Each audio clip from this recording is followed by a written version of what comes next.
Hello everyone, welcome to this video on NaturalONE and DevOps. The focus of this video will be continuous integration. This is an illustration of the NaturalONE DevOps process and toolchain.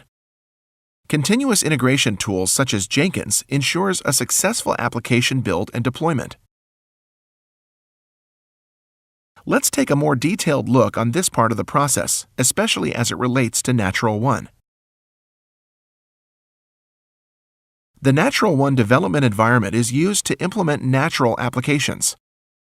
NaturalONE connects to a Natural development server to build and run the application. A source code management system like Git or Subversion is used as a repository server. Developers create a local copy of the source code, which they modify in isolation. Modifications are uploaded and executed in private mode, so no other developer is affected. NaturalONE manages the entire process. Once the work has been completed, the changes are made available by committing or pushing them to a central repository. Continuous integration transfers all changes from the central repository to the shared development environment. It ensures that the application build and deployment processes are completed successfully. Then all modifications become available to other developers. Let's take a look at how this works with NaturalONE and Jenkins. This is the Jenkins web application. Jenkins is an open-source continuous integration tool. Aside from other functionalities, we can create jobs to execute automated tasks.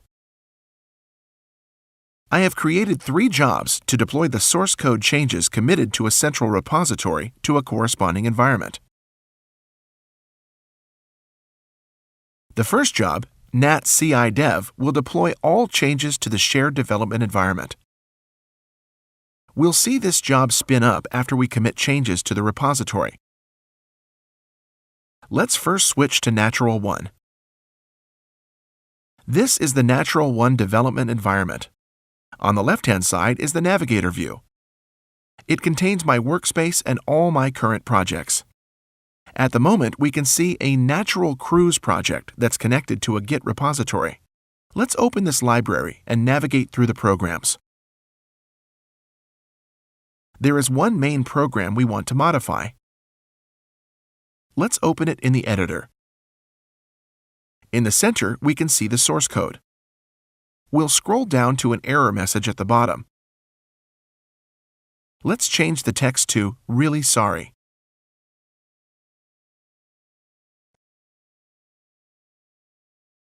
After saving, we can upload and execute the program via the context menu Run as Natural Application.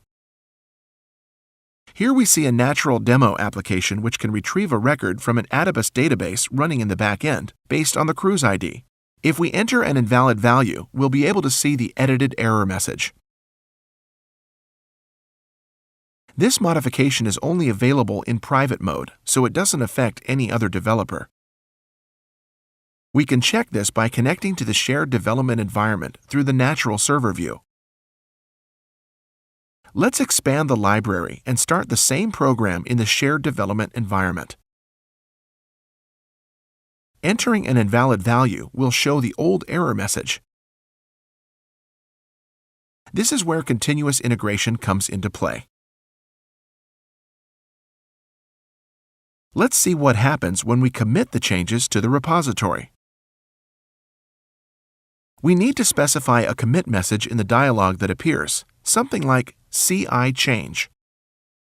Because we're working with Git, we need to commit and push the changes to the central repository.